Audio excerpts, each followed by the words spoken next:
या मार्केट कमिटीने बाराच्या भावाची काही मंजुरी केली त्याची फेर चौकशी झाली पाहिजे. ज्या या पुन्हा काढला गेला आमच्याकडे आवडलेली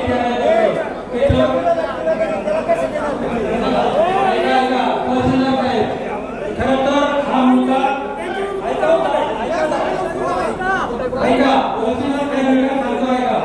हे निवेदन आमचं तरी सहकार हातवर मीडियापर्यंत जात असेल तरी जमिनीचा खरेदी व्यवहार झालाय तो रद्द झाला पाहिजे.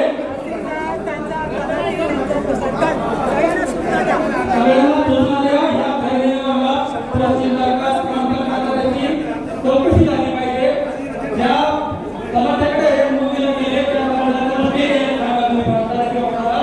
आणि मीडिया असेल किंवा चंद्रबाबू यांची बदली झाली पाहिजे. भविष्यामध्ये हा खरेदी व्यवहार रद्द करावा लागेल. हे जोपर्यंत तुम्ही करत नाही तोपर्यंत हे आंदोलन चालू राहील आणि जर तुम्ही